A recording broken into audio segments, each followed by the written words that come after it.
Time machine core. Paul, don't worry about it. Oh, wait. Is there stuff here? Yeah. Sophia, please update me on our progress with the time machine core relocation. Where are we with this? Thank you. Oh, fuck, there's even more. Okay, well. We're going all the way back. Okay. I hate this. I hate having to read like this. Okay. Paul, we now have finalized the plans for acquiring and transporting the time machine core from the university lab. Your instructions are quite clear. We won't actually move in until your younger self has entered the machine, and the men will try to take the Joyces alive, with the understanding that Jack Joyce in particular could be a threat, and neither can be allowed to escape under any circumstances. I'm still quite uncomfortable with all this, Paul. I understand your reasoning, and I know the stakes are high, but I don't want to see anybody hurt. It's antithetical to my role as a scientist, and I wish you'd reconsider. Surely there's a better way to resolve this. Moral implications aside, the loss of Dr. Joyce's expertise alone would be a great blow. Oh my god, I'm just now realizing why Beth died. Because Paul gave up hope. And that's what he's going to do right now. He's going to take the CFR. Wait a minute. Oh my god, I'm so confused. Oh, this is so weird. Okay. If everything goes smoothly and quietly, we will transport the core directly to the Monarch Tower via ground route. If there's commotion and it seems there's any risk of detection, we will instead airlift the core to our dry docks operation and then move it discreetly from there to the headquarters. The construction of the new time machine frame at the top of the Monarch Tower has been finished since last year. Once we have received the core, it will be installed into the time machine per your orders. I know you don't intend to use it, but even with limitations the nature of time travel imposes on us, I have to say it seems like a great waste to not take advantage of such a resource, both from a strategic and a scientific point of view. Okay, and then he replies... Sophia, I understand why you would feel that way, but this isn't something I take lightly. It's my experience that time travel only complicates things, and while my own trip through time has given us great opportunities, it's also set me on this path. I want to control it, not use it. That said, I want to have the machine ready to use for emergencies. My foreknowledge of future events will end very soon, and it might prove to be useful to have the option of obtaining more detailed information from the future. Obviously, given that the furthest you could go back in the machine's activation at the university, visiting the past seems fairly useless. Also ensure that the machine is heavily guarded at all times. Nobody is allowed to operate the machine besides myself, and I want the corridor to remain undeployed unless I give specific orders to the contrary. As for the Joyce brothers, I intend to give William the option of joining us, if possible, but I know him. He's a very stubborn and unstable man, and I don't know if we could ever trust him. I don't need to remind you that he built in that ridiculous little workshop, with very limited resources, a device that broke the local physics at ground zero and caused my Chronon syndrome. I don't intend to give him a chance to show us what else he could do if he decides that we're a target. That, along with the visions I have seen, there are certain sentimental reasons that make me wish I could let William live, but I doubt that he makes it possible for us.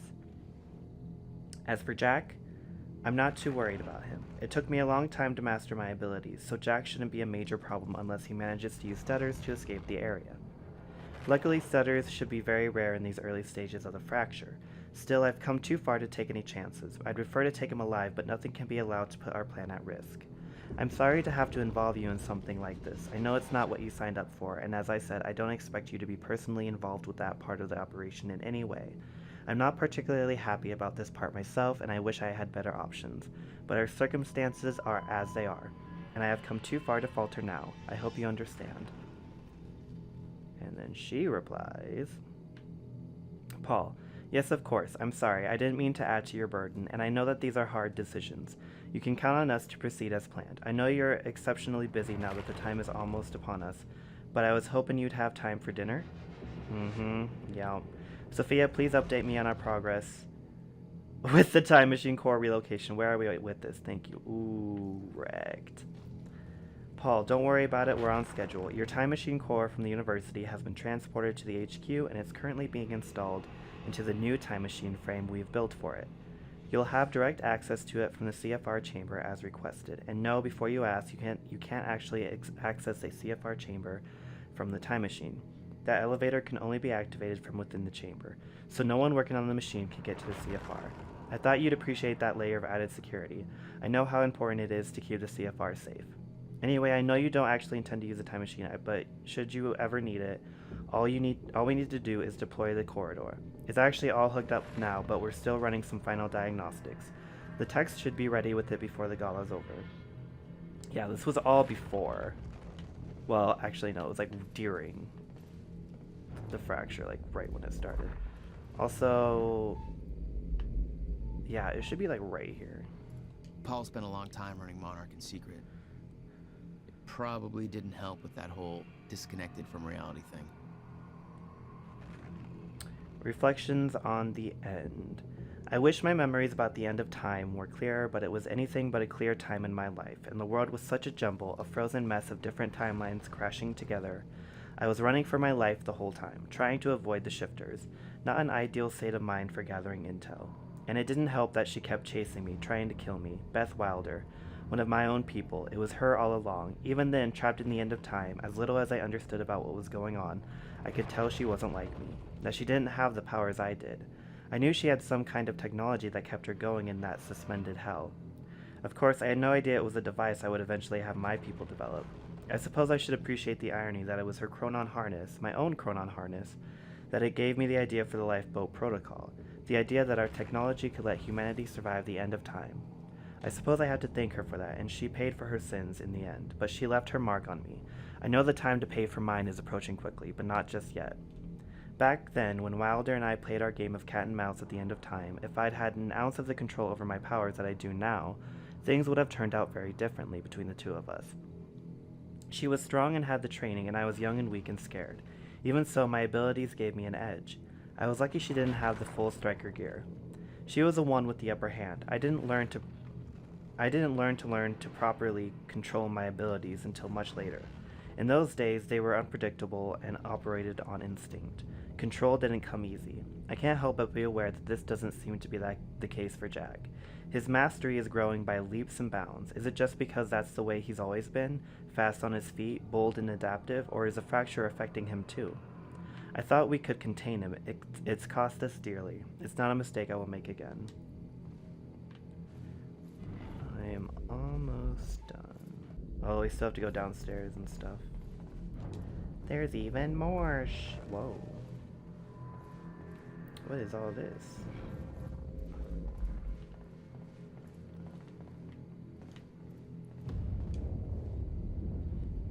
Sophia Emerald, Quantum Ripple Research Unit. Oh, she sent this to... Oh, this was... like a week or 2 weeks before the fracture. Paul Martin, I know you've both been arguing that the Quantum Ripple Causality Research Subdivision has great potential, and we should keep it funded. I must once again implore you to reconsider. I'll be the first one to admit that the technology is impressive. The fact that Doctors Morphin and Rangers can actually track the consequences rippling out from minor shifts within the Meyer-Joyce field is incredible, and the level of informational detail they managed to obtain is amazing. But here's the thing. They've been at this for 2 years now, and they have not produced a single useful result. Yes, we can trace actual events from their small inception point to the actual consequences, very much in keeping with the basic chaos theory concept of the butterfly flapping its wings, but, well, so what? Every single thing that happens in this universe is a result of such a chain of events. Being able to see the chain offers no real insight to anything due to the very randomness of the process. Furthermore, it's utterly misleading. You could say that some tiny event or tiny decision in my life yesterday led me to writing this email, and that's technically true, but so did some tiny event or tiny decision in my life 15 years ago. It's all a chain. The event yesterday didn't take place in a vacuum. It didn't come out of nowhere, so what's the point? We have no control of it. We have no control over it, and we don't get to direct it. And we get no useful information out of it. Also, have you actually seen the reports they generate? From a technological point of view, the way they manage to automate their analysis of the fluctuation signatures within the Meyer-Joyce field is impressive, but again, it's all meaningless babble with no practical applications. Their personal remarks in the reports are even worse. With all due respect to Ron and Terry and their indisputable technical expertise, I don't know what they're doing, and I'm not sure they do either. It's like they're coming up with stuff at random. The above outlines my concerns as to the futility of the entire process, and I suspect that may not be enough to sway you. but I have one final point which I think you should consider very, very carefully. The entire program is an unforgivable waste of Monarch resources. I don't mean money, although the entire quantum ripple causality research subdivision is costing us millions and millions of dollars, but that doesn't really matter, because I know we can afford that. However, there's a more vital resource they're consuming. Each time they fire up their rig and delve into the Meyer-Joyce field, they eat up a huge amount of chronon particles. Those are a finite resource, and as you know, we are projecting that the ground zero's yield will rapidly diminish as the fracture takes hold, which will happen very soon. You may not understand what the real impact of this is, so let me put it to you in practical terms. Every single time they detect and analyze a quantum ripple, it costs us a week of potential lifeboat runtime, minimum. Given Monarch's primary purpose and the total lack of useful results, I believe that's a luxury we cannot afford. I recommend shutting them down immediately, or at the latest during our next reorg. We can reallocate their resources to something useful and put Ron and Terry's expertise into great use designing the lifeboat. I'm sure we wouldn't regret putting them to work on that, given their track record of working with Chronon Tech. I mean, she did provide a pretty good solution. I don't see an issue with that. Paul told me that he tried to change things. Failed. What he'd seen, it broke him. And I'd seen Beth go down the same path, but Paul... it consumed him. I mean, technically it consumed Beth too. She got dead. So how do I look at all of this? Do I have to like start at the beginning? 17 years, he lived through twice. All of it mapped out, from memory. He knew the market trends before they occurred. He had the tools to make a fortune, and he did. Oh shit. Gotta write this down. End of time. Oh, that's when the end of time was supposed to be? Shit. Hold on, where are we at? 2018. Shifter time. Oh, I don't care about your life.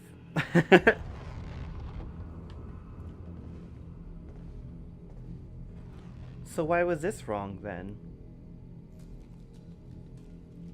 Yeah. That's another thing too, is like this was all wrong. Like after 2016, it's all wrong. So he had to do something wrong. But yet somehow he said that he knew that this was all going to happen and he knew the time was going to happen, but so then why was it wrong? When there's no possible way to change it.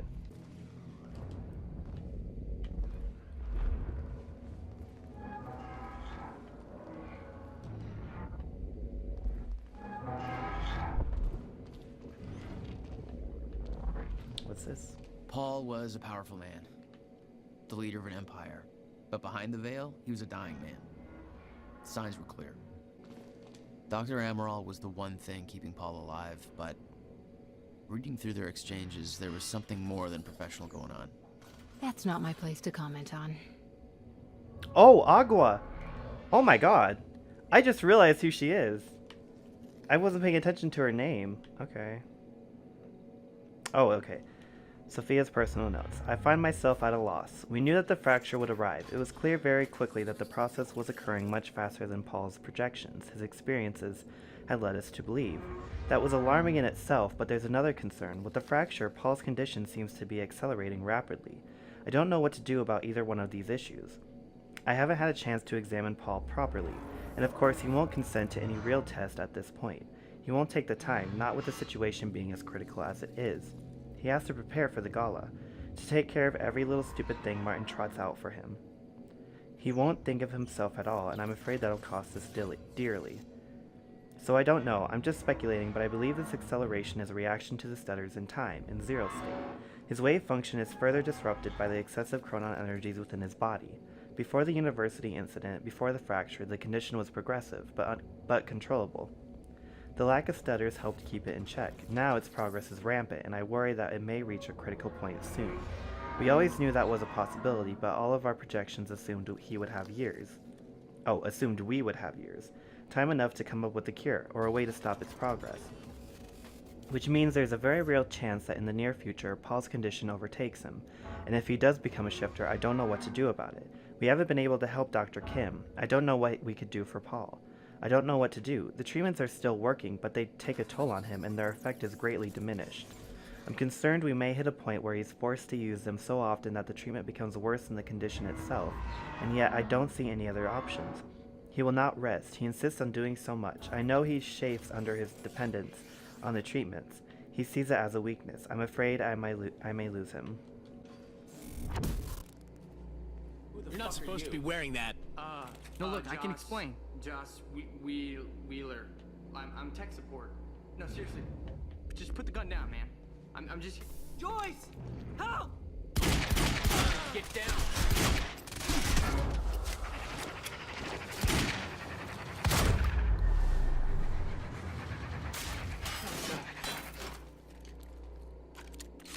Joyce, thank God. Shit, that could have been real bad. You're Charlie. Yeah, let me get this door open.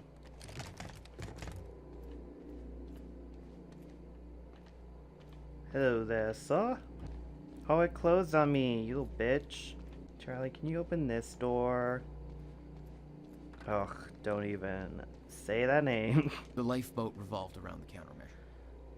He knew Will would try to take it back. That's why he was killed. He knew I'd try to do the same eventually. Clearly, he was right. Read me right now, CFR procedures to lifeboat maintenance. People, because there seems to be a lack of clarity about when it's appropriate for someone to enter the CFR chamber and mess with the chronon field regulator, and because I just had to fire Kevin Janeway because he did that exact thing, let me remind you of the approved CFR procedure. You do not touch the CFR, period. I may touch the CFR because I'm the lead technician in charge of it. Dr. Sophia Amaral may touch the CFR because she's our head of research and she knows what she's doing. Mr. Paul Serene may touch the CFR because he's Paul fucking Serene and it's the CFR. Nobody else touches the CFR. On occasion, some enormously lucky individuals who have been personally trained by me and are proven to be very, very dependable and incredibly good at their jobs, who don't have a track record of trying to enter the CFR chamber like paint-huffing imbeciles because they just wanted to take a closer look at it, and who have remembered to bribe the lead technician in charge of the CFR with Tom Waits tickets, may be given written instructions to perform specific procedures on the CFR. That will be a great honor and a sign of a significant degree of trust, and those people should be accorded all professional respect and an appropriate degree of brown-nosing and or passive-aggressive displays of envy by their peers. Or to put it in another way, you do not touch the CFR. Unless you want to join Kevin in the how to stop being an arrogant dumb shit who would jeopardize the only hope of the future for the entire human race, because his mansplaining ass that the CFR really needed was a random dude who knew better. Self-improvement course down at the unemployment office, which I'm sure is where we all believe he was escorted to by those armed men. There are no exceptions to this. The entire lifeboat protocol depends on the CFR being present, properly connected, and functioning normally. You do not want to jeopardize this. This is bigger than any of us, and we are not here to fuck around. She was not having any of his chat. They'd stockpiled all the chronon particles from Ground Zero to keep the lifeboat running. Enough to hopefully last until a proper solution was discovered.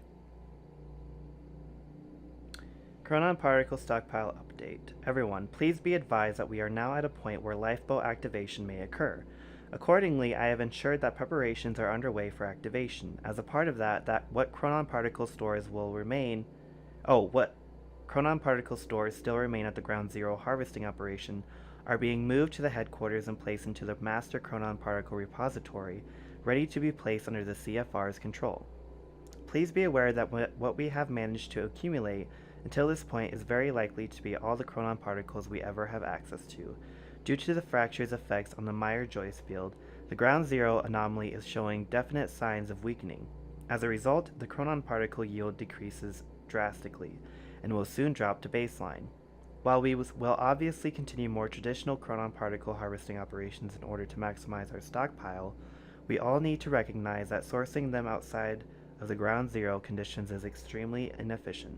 Or in plain terms, unless we find another source of chronon particles, and I don't believe we will, what we have now is all we will ever have.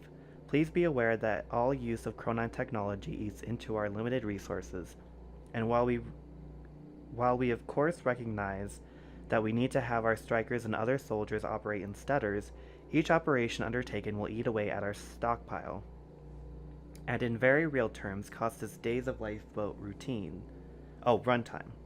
Accordingly, we have to plan all use of this technology closely and choose our battles carefully. That said, we should also realize the ongoing situation with Jack Joyce constitutes an emergency and will most likely require unconventional chronon particle investments. Just the same, we should be aware of the cost. I expect to see projected chronon particle consumption rates for the foreseeable future and simulations of how long our stockpile will last, adjusted for all of the scenarios we have discussed. See our last meeting minutes in our next Monday meeting. Okay. I need one more of that and of intel. I don't think any of that's in here. There you go, Joyce. Here's hoping you know what the fuck you're doing. Yeah, me too. What's this? Hatch isn't there. Charlie Wincott, Yeah. Data Samurai. There it is. CFR. Countermeasure. Whatever it's called. Help yourself, Joyce. Martin's gonna be here, I just know it. Personal notes on the CFR. This thing feels like a conundrum wrapped in a puzzle. It's an incredible piece of technology, and I feel like we're only scratching the surface of what it can do, and we have already learned so much. I thought I had a good understanding of the intricacies of chronon particles and their practical applications before. Now I realize that I've still got a great deal to learn. The chronon field regulator, as I've decided to call it, is a little miracle. How such a small device can do so much is beyond me. I know it taps into the Meyer-Joyce Can we field, get the hell out of here? but I don't know how. My experiments just show it can do it. It can also manipulate the field. I wish I knew how. Still, the mechanics of its operation give me ideas. New avenues of thought I've been trying to find for such a long time. The task that I've been set by Mr. Serene has frankly stumped me for years. Knowing that what we observe as the passage of time is just a result of chronon particles being constantly generated within the Meyer-Joyce field is a simple fact that I've been aware of for a long time. But being able to manipulate those particles in a meaningful way, well, that's another question.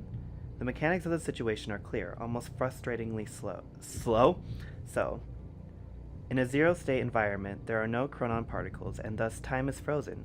The idea of artificially flooding an area with chronon particles to enable the passage of time is the obvious solution, but actually finding a way of doing that, that's something else.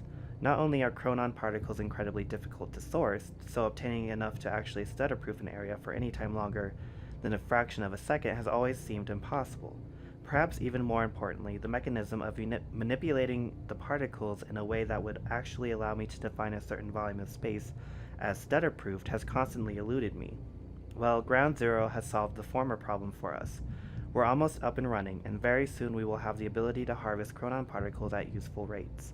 We'll be able to build a truly formidable stockpile of them in the years to come. As for the latter problem, manipulating the chronon particles, that seems to be something the CFR does with ease. Its ability to tap into the Meyer-Joyce field and effect changes in its topology is exactly what I need. Unfortunately, I don't know how it does it. I don't have a clue, and I don't know how to effectively control these effects.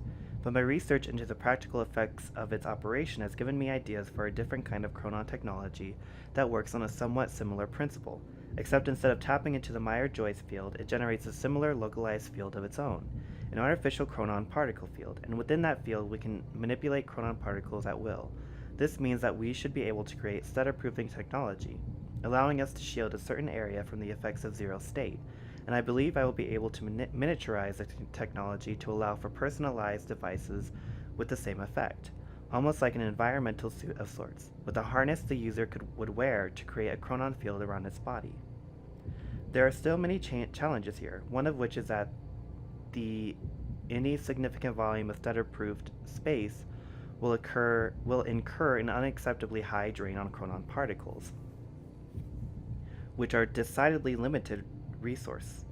Obviously, with the lifeboat protocol requiring a large stutter-proofed area that we can maintain for years, quite possibly decades, this is a critical issue we have to solve, and Mr. Serene has made that quite clear to me. Frankly, even with Mr. Hatch backing me, the thought of disappointing Serene over this makes me quite anxious. I understand his concerns, and they are of course entirely founded, but the man's intensity is unnerving. In any case, I'm hopeful that I will figure out this problem soon. I'm hoping to be able to use the CFR itself to regulate the flow of chronon particles, given its nature. I suspect it might be eminently suitable for such a role in the lifeboat project and cut down our chronon consumption rate by a great margin. My control over the CFR is limited, but this seems to be a very basic functionality for it, so I'm optimistic that I can do it. I'm still looking into it, one thing at a time. We've already made great progress, and I will say that Mr. Serene's been quite complimentary with these successes, so I think he'll give us the time we need. Well, it's not like he has a lot of choice in the matter. I'll be honest, the CFR is becoming a bit of an obsession for me. I wish I could sit down and have that conversation and just ask those questions. How did he build it? What's it actually for? But I've been denied that opportunity. A part of me wants to open the CFR up and get to the bottom of it, but the potential consequences terrify me. We've already seen what it can do if unleashed. Even worse, there's a possibility that I couldn't put it back together, and just the idea of making a mistake like that is a positively bowel-liquefying thought. Having to explain that to Mr. Serene, no thank you.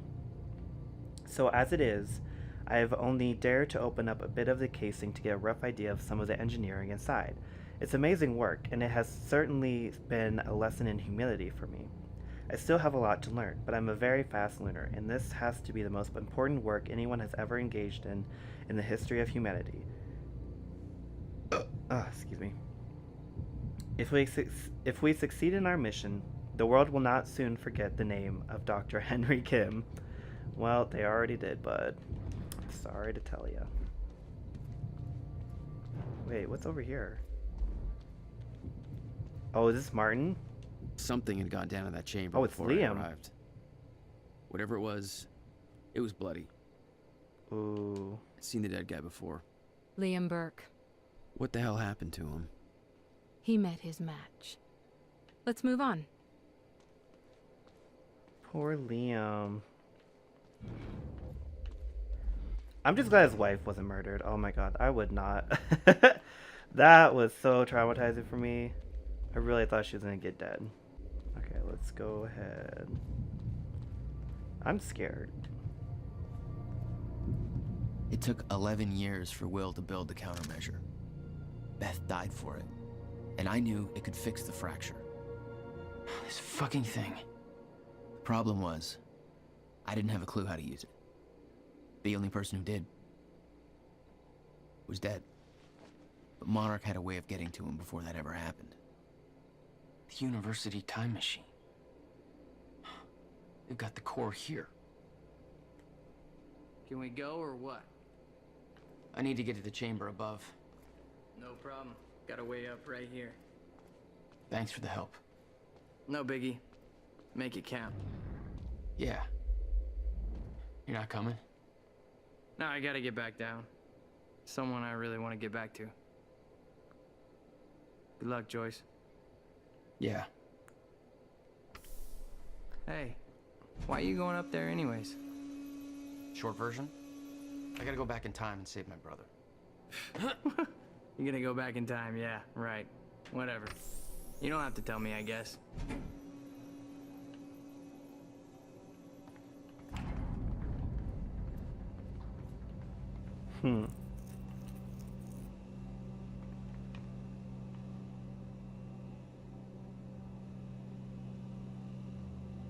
Paul took the core of the time machine from the university, hooked it up to his own machine.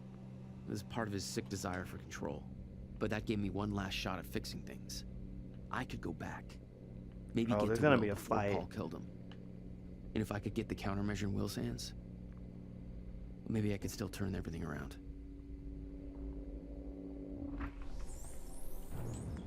He really doesn't understand, does he? Like, no matter what's gonna happen is gonna happen. Is there... Yeah, there's a lot of explosives around here, which makes me think I'm gonna have to fight some people. What's this, a gun? Core was set, the machine was prepped. I had to put the core door in place. Oh, it's in here now, okay. Yeah, there's no information here, I just have to do shit. Okay, this should do it. Deploying the corridor. Phase 1 underway. Please clear all personnel from the operating. Oh shit. Of course.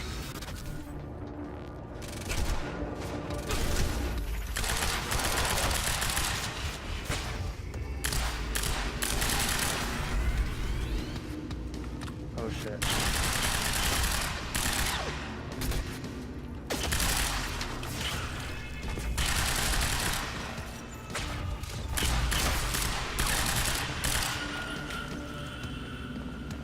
I gotta take down 2 layers of these bitches.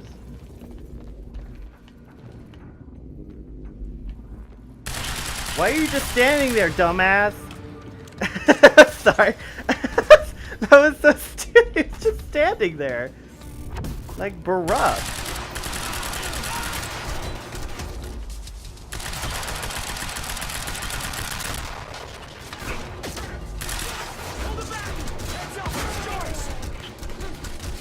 Uh-oh.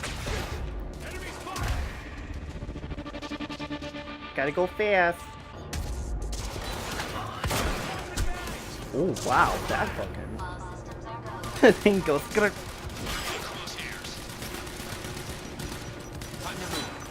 Ah! Finally.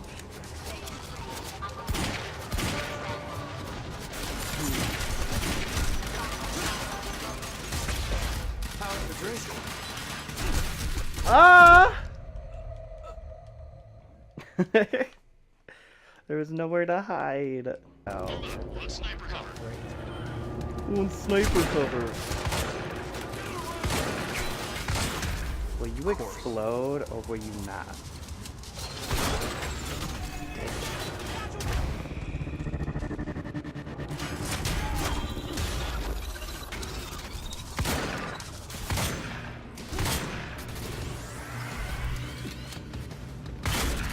Bitch. Bitch. Bitch. Ow, ow, ow. Stop it, fucker.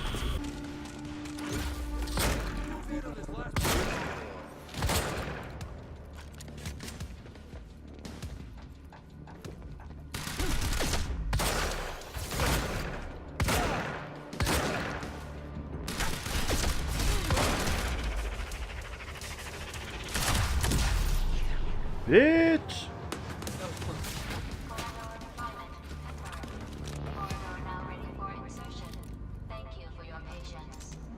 Oh, you're welcome, you very slow machine lady. The machine was ready. I just needed to put in the date. The earliest I could go back to was the time that the core was first activated. At the university. Not much time to rescue your brother. I didn't have a choice. You better be as advertised.